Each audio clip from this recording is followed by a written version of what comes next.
Hello, hello, everyone. Thanks for joining. We're just going to get started in 1 minute. Just give a second for folks to start joining, but we'll be getting started in basically 60 seconds. Going to start promptly. Thanks for coming.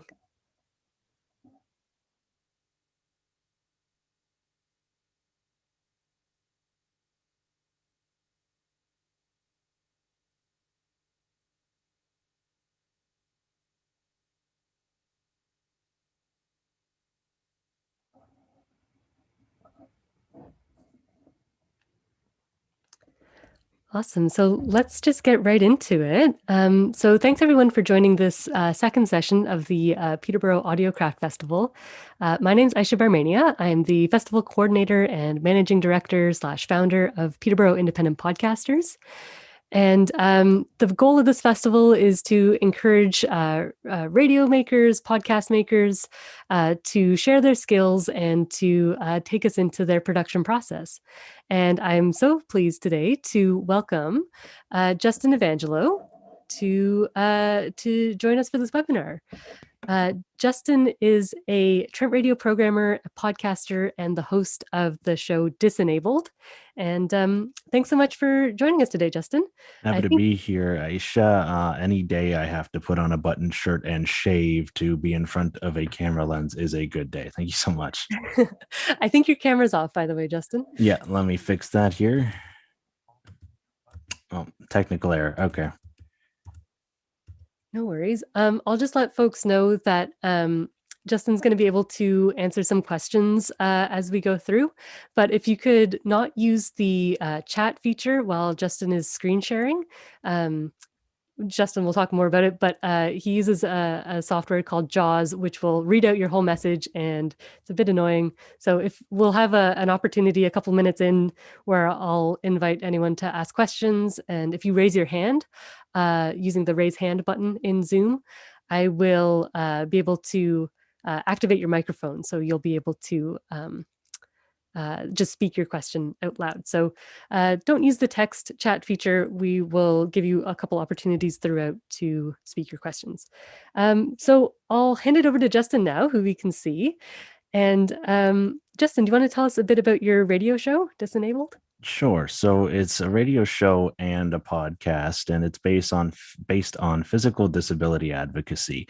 It started off in October of 2019. I did as a voluntary Trent Radio programmer, and I didn't actually know that you got to create your own show when I first signed up and filled out a program proposal. So this all came to be. I've been living with visual impairment since I was a year and a half old. So it's sort of near and dear to my heart, disability advocacy and dealing and managing with sight impairment all my life. And so I thought, well, why not? And it's primary focus is just people who have physical disabilities and their advocates and avenues, different efforts as well, and events where you can learn more about it. The bottom line is education, whether it's knocking stereotypes out of the park or addressing different misconceptions about people who have disabilities, or just talking about the life experiences of people who have physical disabilities in a certain instance. Like, for example, what's it like having a service dog and having to navigate the wonderful layout streets of Peterborough, which I hear are quite a trick to actually get around in. And on the advocacy side there, I talked to many people about adaptive technology and such. I'll actually air a clip, which is coming up in just a bit, about that. And a lot of the times I find that actually getting the advocate, whether they're disabled or not, is actually much more beneficial because this sort of bridges the gap there, regardless of what exactly the topic is. So, for example, if I'm talking to an adaptive technologist and they're fully able-bodied, then they can give more of an insight as to what they see and sort of bridge the gap between their fully able-bodied actual usage of the programs and how frustrating it can be when they're not that accessible, even though they're meant to be adaptive technology. And then also with the ability to bridge that gap, it's the best of both worlds situations. So Just to make sure I don't ramble on too much, education about people, well, not just people, but physical disability in general, and some of the stereotypes that go along with that. Well, that's fascinating. And you have a clip for us to listen to, right? So for I anyone, do. Let me just see if I can screen share, if Jaws will actually let me.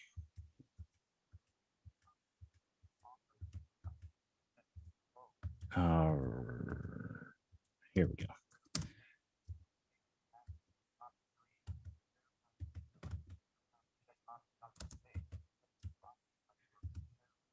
All right. Here we are. Here, alert, you are viewing clip I pulled from one of my archives. It's with Caleb Hunt, adaptive technologist from Trent University, and we talk about the finances of adaptive and accessible technology. Space. Is there any way a third-party advocate or the users of the products can themselves persuade the companies to lower the prices of the products? It's a good question, and it's an issue particularly because it's I think see it a little bit as a supply and demand issue, because these companies are obviously private enterprises and they're looking to create the resources they develop obviously have a very big impact for their user base, but it's a small user base, and I think the scale at which they operate. It obviously affects what they can charge for a particular piece of software. A lot of the larger companies rely on some more of the commercial licensing and those big volume licenses as a primary sort of their revenue stream, which I think sometimes that trickles down to the end users, but it doesn't usually often happen quite as much. Or you've got the exact opposite, where you take a text-to-speech program like NVDA, which is open source, and it's sort of a pay-what-you-can resource, and people can choose to pay nothing for it, or people can choose to pay what they feel that it's worth. And maybe that's at the end of the day, people need to vote with their wallet, and they need to look at options where maybe it's a little bit more feasible for people to jump in where it's appropriate. But yeah, I do see pricing changing, or at very least becoming more affordable, in the sense that like most modern software programs, software as a service and the subscription route for software becomes more normalized. I mean, you look at Microsoft Office and people pay, X number of dollars a year. They never technically own Office because they're just licensing it on a perpetual basis, but they have the most up-to-date versions available. That funds the development. It funds new pieces that get put into things, and it kind of lowers the overall cost as opposed to purchasing a $2,000 piece of software at the outset. So I think we're going to see more of that kind of come in as a normalization strategy there. There we have it. I hope that was nice and crystal clear for anyone tuned in. meeting. Stop share left parent space alert. I heard that great. And the other thing I heard there was a little bit of Jaws. And so you mentioned that before, and just because it'll come up a fair bit, for folks who might not have heard of it, what is Jaws? Jaws is a speech software that is very expensive. I tell people that at the outset if they are thinking about, getting any sort of speech software. It's supposed to be for people who are visually impaired, fully blind, or even they have a sight loss to the degree where using the mouse, the trackpad is really not an option. I navigate around my computer via hotkeys or shortcut keys, whatever your preference is, because I have such little sight that I can't see the mouse to direct it around the screen. And the reason why I can't shut Jaws off when I'm screen sharing is because it's always running in the background whenever my machine is on, and I would literally be lost without it quite physically, because I wouldn't know where to go or where my cursor was. So it's been a lifesaver, to say the least. I've been using it since I was about 13. Right. Yeah, it's funny to hear that voice, and I know one of the participants in today's or one of the attendees today is Devin, who often will play a little clip of Jaws in her own show, reading articles and things like that. So I wanted to back up a little bit and ask you a little bit about Disenabled, and what are your motivations for making this show? Why is it important? Obviously, as I alluded to before, there's my own personal physical disability, so that had a lot to sort of do with it as a catalyst, a jumping off point. But also, too, I think that in the grand scheme of things, I used to face, and sometimes still do, a lot of stereotyping, especially in education, post-secondary and in high school, where I'd be lumped in, and not to obviously boast or anything, but I was pretty highly skilled academically, and yet I had teachers and higher admins sort of forcing me into positions or trying to coerce me to take classes that were a little below, in terms of requirements, what I would need in order to pursue any sort of post-secondary university education. So that got me thinking, man, why does this happen? And of course, I didn't have too many people to talk to. I come from a small town in Ontario, so as far as I know, I was one of the only visually impaired, or legally blind, if you prefer, students to attend that high school. And I'd say probably by around grade 11, I really started to piece things together and note, wow, okay, people have these misconceptions, but they're not meaning to be mean. So when I first started Disenabled back in October 2019, my focus was just on hammering home and focusing on the stereotypes. That was my motivation. It was all about conquering the stereotype, or conquering the ignorance. And I only had half an hour on air every week, and that was pretty restrictive. And it was a perfect opportunity for me to get my feet wet, but it was also a very short time. When you have a guest and you're sitting with them, at a desk, a couple of mics in your face, you're sort of limited to 10 questions. I'll delve into this a little bit with another question that's coming up, but my focus shift when I got more airtime on Trent Radio. My show went from 30 minutes to 60 minutes. I really got to focus on the person, and I also developed a knack for basic audio editing skills, which will be coming up shortly. And I also shifted from wanting to conquer and get rid of stereotypes and ignorance and sort of going out of my way to point it out, to just focusing on my guest, whether they're an advocate, whether they're a person who actually has a disability. Regardless of who they are, I want to get to know them first, and then let the conversation sort of take over, and try not to guide it too much, because when you do, the transitions are kind of clunky, and it doesn't make for smooth listening content. So, and I'm glad that shift has sort of come about, because now I find more than ever I'm getting the greatest stories out of my guests when I'm just talking to them. And nothing's more motivating to me than just being able to sit down, either virtually or in person, with any sorts of people who have a hand in dealing with physical disability, and just getting to know them as people and not just as interview guests. It's a nice personal intimacy there. Mm-hmm.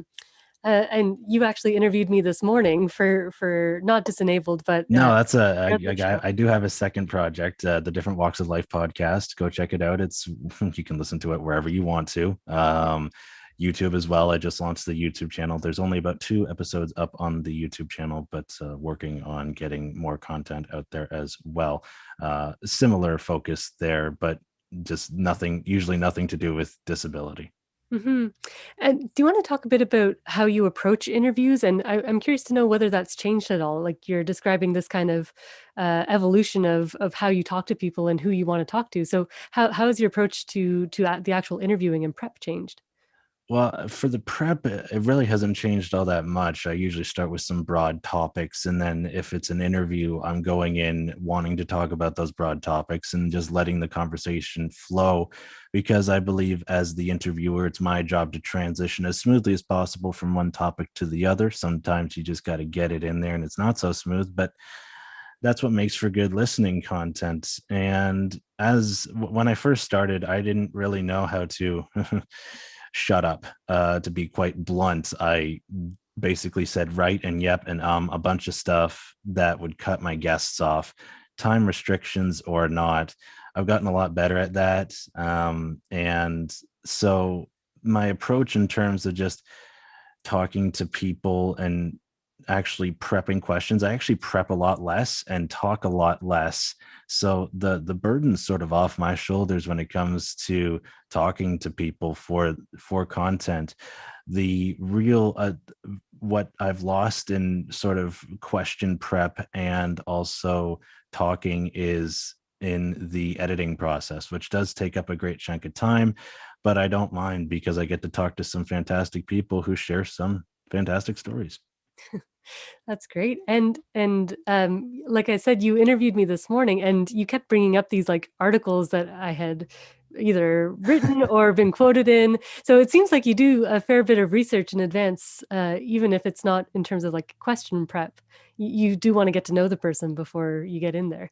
If they have any sort of virtual or digital profile, I'm going to do a little bit of digging. I mean, it's sometimes out of curiosity. I mean, a lot of, well, I'd say actually majority of the information I found out about you was just through not word of mouth, but me, searching every once in a while through Trent Radio. Obviously, there's that connection there and your involvement in the show, and it came up months in advance. But sometimes I have a working list of guests and topics I like to cover, and I keep it in my back pocket in case of the well has sort of run dry. Get my tongue on straight here, and if I have to go back to that, I'll just start.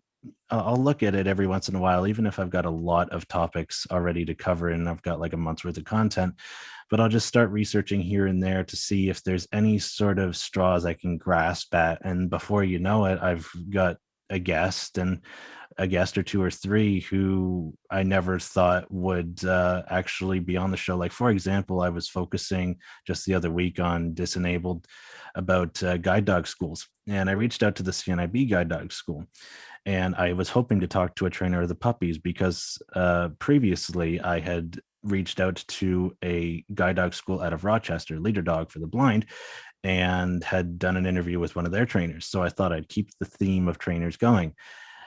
Let's just say that after many phone calls and many emails to many representatives for the CNIB guide dog school, I ended up interviewing a Paralympian who has a hand in logistically throwing down law for the CNIB guide dog school and talking about access and being denied access for if you use a guide dog and you get denied access, that's something that is illegal in some provinces. So it was fun to talk about. And she's competing in Tokyo right now as a rower.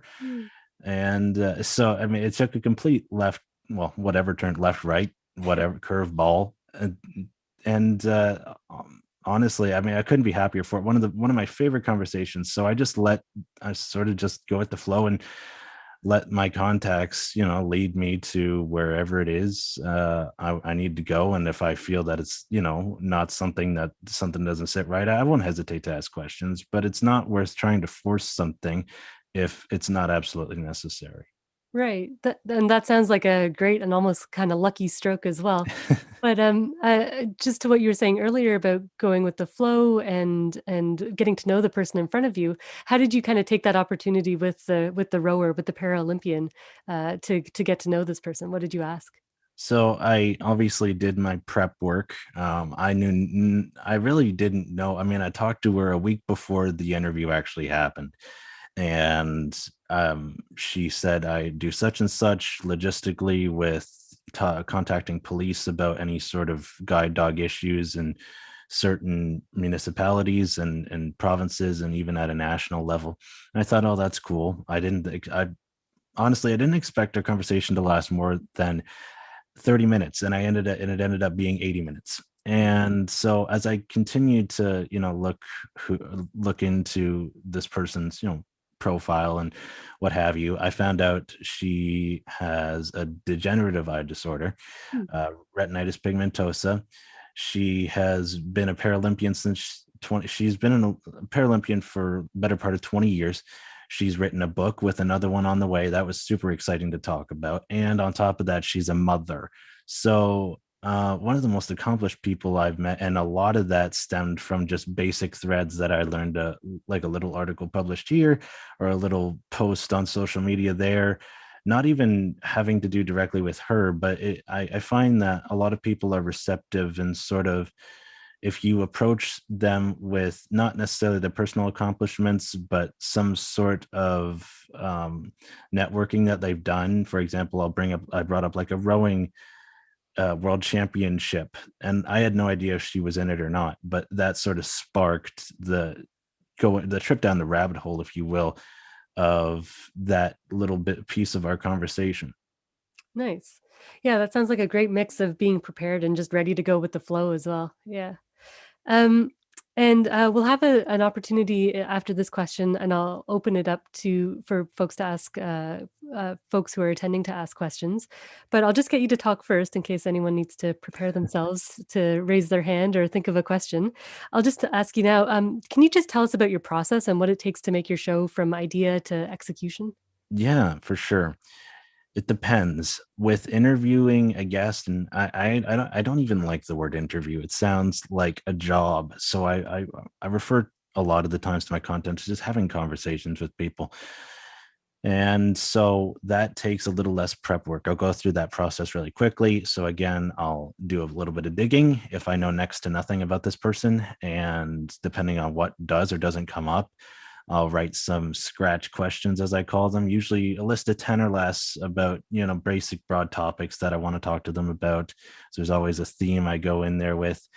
And then I will talk to them, record the audio any way I can, whether it's over Zoom or phone or what have you. I will then use either WavePad or Audacity, depending on how complex the audio is and how much work and effort I have to put into clearing it up. Usually 9 times out of 10, I'll use Audacity. And then I will obviously post it or throw it over the waves, and hopefully people like it. Now, when it comes to writing a script and I'm solo behind the mic, that takes a lot more time. Doing research is a little tricky with JAWS because sometimes you play what I like to call web browser Russian roulette. Certain sites, websites and such, and resources aren't compatible with certain web browsers. So for example, Internet Explorer, it's sort of fading off into the sunset. And so I don't use it all that much, but that used to be my go-to. And then as websites were becoming inaccessible with JAWS in the background while I was running Internet Explorer, I switched to Microsoft Edge. But the problem with Edge was that it wasn't compatible with JAWS, not because it wasn't showing the site, but because every time you exited a site to flip through different tabs, say if you're doing research and you've got multiple scholarly sources open on your computer at once, it would scroll right back to the top of the website, which is very, very frustrating. So yeah, when I'm doing research for a script, I'll flip through. My 3 default browsers are Opera, Brave, which not a lot of people know about, and then Firefox in a pinch. So I'll do some research from semi-scholarly sources, somewhat reputable, and I'll try to verify it with anyone I can who's connected to the information, whether they're the actual author or whether they actually provided it or not. And just for peace of mind, to make sure I'm not steering myself wrong or anything like that, then I will start out bullet pointing different points of information, sort of the rough draft of the rough draft. So some notes, and then I'll just start banging out a rough script. And I don't like to labor over scripts. That was something that I did really early on, and it didn't work. I would spend weeks on a script. It didn't really work. I'd put too much love into it. So I don't like to spend more than 5 days, maybe a week on a script. Then it's recording, which is kind of challenging because I'm a Braille reader, so I have to transcribe it into Braille.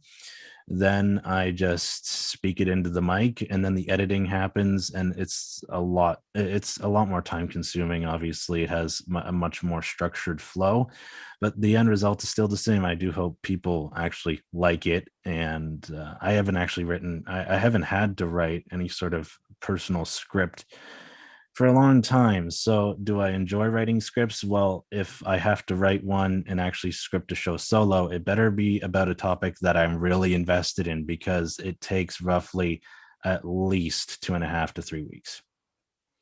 Right. Yeah.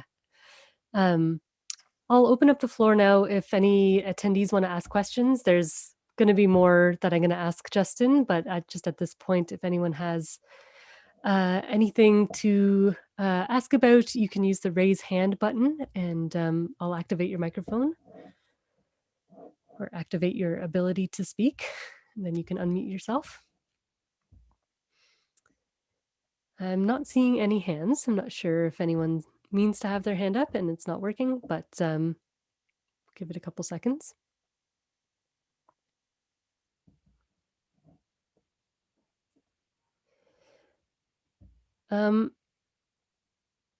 Seeing none, do you want to get into the tech demo, Justin? Sure. Yeah, Show we'll us the dive right process? into that.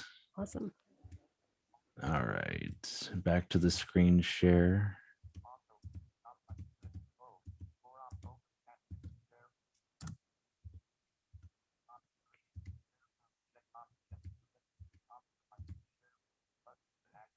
Okay. Started screen share. You're going to hear a lot of JAWS. So, as I warn a lot of people who I've rehearsed this bit of the presentation to, watch your ears. Task switching. Disenabled. All right. Here is basically an unedited little piece of audio that I'll play for you, and then I'll get to explaining what I would do to clean it up. Here it is. Space. Is there any Space. Task switching. Meeting control. Exemplar for how I edit audio. Space. previously on Disenabled? Okay. Little short, simple. I mean, I could do 45 minutes alone on how I edit. So the first step for me would be applying DC offset. That's pretty simple. You would go to the menu by hitting Alt on your keyboard. If you're a mouse user, I'm so terribly sorry. This is going to be agonizing for you. Menu. Edit. E. Go to the Select select S. menu. Not all can enter. Okay, Leaving select your entire track. Next, you're going to go to the effects menu. menu bar. View. Track. Effect. Context. Go to the normalize feature. N. Noise reduction. N. Normal. Enter. Leaving. And I already Normalize have peak it amplitude. preset. Manage button. And Preview. Cancel. Help button to OK button. just hit OK. Space. OK button do to its thing. activate. Press space bar. Table exemplar. Great. All right, you've got your DC offset. Now what you're going to do is I usually for noise reduction purposes use noise reduction, a little bit of background, give myself just a little bit of leeway here. So to start the start position of your cursor, you're going to hit X on your keyboard like this. X. Previously. P. And then P to stop it. That should be plenty of time to get Menu. a noise profile. Okay, go back and Edit. E. Select. Menus. select. This time in your select menu, you're going to go to region instead of all. None. Tracks. Regions. Enter. Left. And you're going to go right at playback position. Right at play. Enter. Leave it. Okay. Menu Go back bar. into your Files. effects menu. Edit. Alt will take you to all of these menus, and then I usually just use the arrow keys to toggle between the different menus. Select. View. Trans. Effect. Amplify. Okay, noise reduction, you can just hit N. N. Noise reduction. right to Enter. it. Leaving menu. And get noise profile. Step 2. Step 1. Just hit space on step 1. Space. Table exemplar. Now, usually I would preview my noise pro. Actually, we've got time. I'll do it. Menu bar. Back to effects. Edit. Effect. Repeat. Amplify. N. Noise reduction. Enter. Leaving menu. I would just preview to make sure that the percentage of noise effect is actually what I want and that my noise profile was correct. Step 2. Step 2. So cancel. Help. Preview So button. just preview. Space. Noise reduction. Yep. Okay. It's hard 100%. on Zoom, but you can't hear anything. Take my word for it. And Escape. then Table. what I would do is then Menu bar. select my Edit. track E. again, Select. All can enter. Leave. and then effects. Menu. One more time to Select. noise View. reduction. V. Transport. View. V. Track. Effect. Repeat. Noise. N. Noise. Enter. Leaving menu. And then I would just apply it. Step 2. Step. OK. Cancel. OK. Space. Okay. Table exemplar for how I edit audio. Selected row. Noise reduction dialog. Applying noise reduction. As you can hear, Elapsed JAWS is telling time me colon that it's 0 o'clock applying. 00 remaining time colon 0 o'clock 00. Track panel. Table exemplar. Okay. Now that that's good and ready, Escape. I just cut the excess audio like this by hitting X. X. Just waiting. Previously. Previous. P. I control where the audio, where my end cursor is, just by hitting either left or right on the arrow keys. Okay, you hit P, Right bracket. and you hit your right bracket button and delete. Blank. That should get rid of your excess audio. Let's make sure it did. Space. Previously on Disenabled. Now, the last thing I would do, usually just as a basic for sake of time here, is I would boost the bass and treble levels. So usually that means boosting the output as well. So select all the audio. Select. Not all. Enter. Leave. Okay. Menu. Then effects again. Effects has been my best friend since I first learned how to Edit.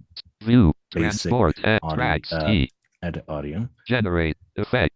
Repeat. No. All right. Go to bass and treble. Just hit B. Leaving. B. That should pop up right there. Tone control. Tone. Output volume. Output level left right slider 65. This is where a lot of trial and error comes in. So I would try this output level at 65% on for size. I'd hit Output manage start button. Start playback button. like this. Space. Previously on Disenabled. And it sounds terrific Start to me. playback. So I would, if that wasn't, I'd just go back. I'd tab Output back to the output volume and just move the slider up or down depending on what level of volume I wanted it at. So since Start 65 playback. seems Skip to backward. be the Skip forward. sweet spot. Enable. Close. Apply button to I'll just activate apply. space. Help button to activate. Press space bar. Help button to activate. Press Okay. space bar. Escape. Table And exempt. here's the end result after all that jibber jabber. Space. Previously on Disenabled. Disenabled excerpts. Table And that's it in a nutshell. That's basically how I'm clean up roughly any sort of background noise. meeting controls to move. Mute. Stop share left pair space alert. That's great. Well, thanks so much for sharing that, Justin. Do you have to use a special version of Audacity that works with your screen reader, or is that just Not at all. No, the free version, as soon as you download it, is actually at the end of this presentation, I will show people a glimpse of a guide as to how you can learn how to manage Audacity and navigate it if you either have NVDA or JAWS. All I did was download this as a free download, and I was off to the races once I actually had the guide and I was able to find it. nice? That's great. Maybe I'll just offer again, if anyone has a question, to raise their hand. So Devin has a question, and I will allow to talk. And so you can unmute yourself, Devin, and ask your question. You're good to go. All right, thanks, Aisha. Hi, Justin. Nice to catch a preview of how you do things. I'm curious to know how you do recordings over the phone. What do you have any particular extra piece of equipment? I do. I have something called a Plex Talk. It's pretty rough, and some people would say ghetto. Not exactly the best term to use, but what I do, it basically is just a little device. It costs a lot of money, but I lay it right next to the speaker of the phone, put someone on speakerphone, plug in a headset to it, and then run my microphone through a 3.5 millimeter cable. So I sound great.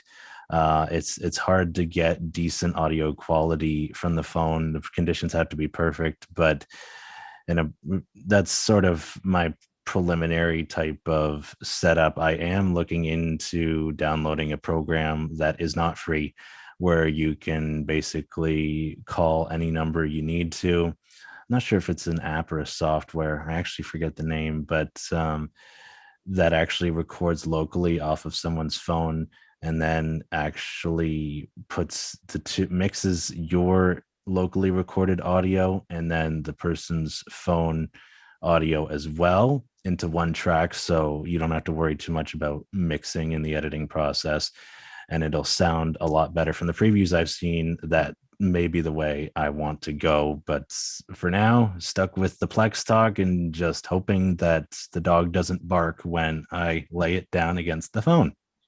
Cool. Thanks. Feel free to ask any other questions if you got them, Devin. But I was also going to ask Justin, we chatted this morning over Zoom. How would you use audio that you recorded through like Zoom meetings? So when I end the meeting, if I'm hosting it, obviously Zoom converts it into an MP4, and then I will use the FFmpeg library in Audacity just to convert it to MP3. That way, because I work strictly in audio so far, I have no video editing experience and obviously no help for it because of my sight impairment. So I would convert it and then you save it as an Audacity project in whatever folder, and then just get down to editing the audio, cleaning it up, and obviously doing whatever I need to in order to make it sound the best I can. Yeah, that's great. I find Zoom fairly easy to use for that reason as well. Yeah, you had also mentioned, I think you called it WavePad. I know you haven't prepped a tech demo on that, but could you just talk about what WavePad is? So it's another, actually, it was recommended to me by someone who I consider a friend who actually went to Ryerson. He's fully blind, nice guy. He is a former athlete himself, used to play for the Toronto Ice Owls. And he said, he actually recommended that I use WavePad. He's like, it's so much easier than Audacity, blah, blah, blah. Getting a hold of WavePad was actually a little trickier than Audacity. And the only time I'll really use it is if I have to use more than one track and flip-flop between the two. In that event, I'll use it. It's a little bit more time consuming, and for obvious reasons, I mean, you don't use something all that much, the learning curve, it's just going to take you a little bit longer to learn. I'm not too familiar with it. In a pinch, it works. So what I'll do, because I'm so familiar with Audacity, I'll do a little bit of a rough edit or mix of, say, 2 or more audio waves if I need to, or audio files in WavePad. It'll take me hours and hours and hours, and then I'll just export it to Audacity and clean it up that way. So Audacity usually always ends up in the mix, no pun intended, somehow. Right, gotcha. Audacity does all the stuff, but I can see how it'd be frustrating in a lot of different circumstances for these things. Are you able to do single track editing or multi-track editing when you use Audacity with your screen reader? I can do both.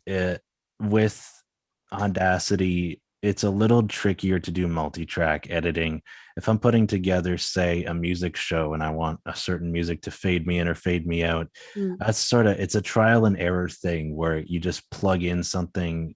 I wish I had actually prepped a little piece of a demo for this, but if, say, I want to have a song fade in to play me out, it's a lot of trial and error. Well, I will have to basically guess and guess at where the song really starts to pick up and where I'm saying, so long until next time, and then go from there. So it's a lot of adjusting. It's really tedious. And I do, even with the ability of JAWS to read the track table and the time where the cursor starts and stops and what bit of audio I have selected, still a little bit of a headache just to get that little piece of audio down, because you obviously don't want the music to sort of shadow and cover up what you're saying at the very end of your sign off, but you also don't want a really, really messed up fade in either.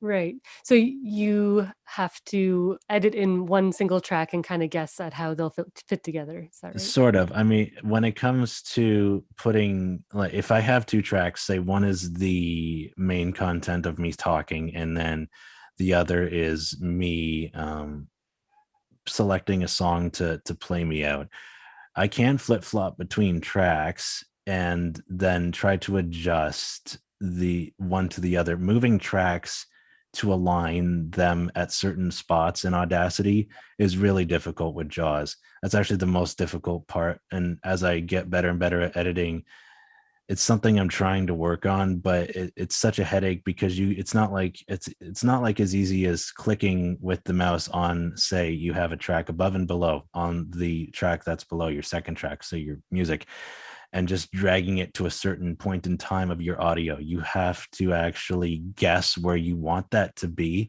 paste it right under the first track, and then if it doesn't work out, you have to undo and try again over and over and over again. Yeah, that's frustrating.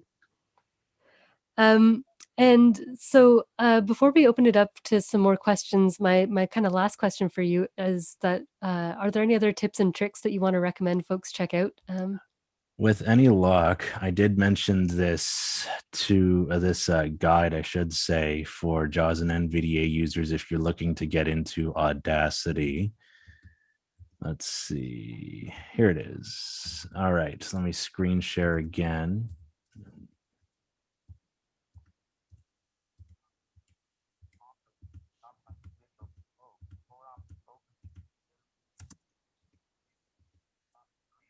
I won't share the sound this time, too much to the chagrin of people.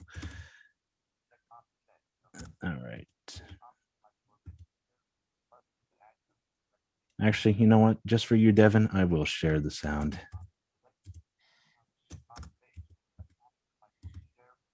Okay. Stop share. Here's Audacity. the guide. I'll just give a brief overview. So it's an Audacity guide here. Blank. Audacity 2.3.2 and 2.3.3 As blank. Josh just so clearly read out.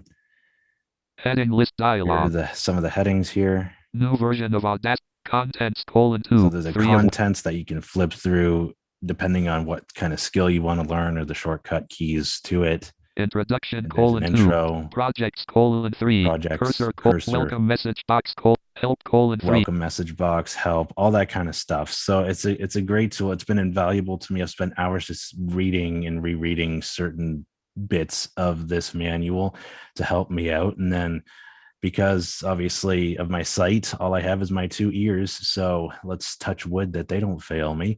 And that's basically how I've been learning basic audio editing techniques, that and a few other classes. But what I found actually with YouTube tutorials is that they focus so much on the visual of the track panel and the waveform. It's not really conducive to anyone who has low sight, who is visually impaired, legally blind, whatever you want to call them. So Escape. Blank. I'll get out of here. JAWS home. Audacity 2.3. Meeting controls. Mute. Stop. Doc. Stop. Alert. All right.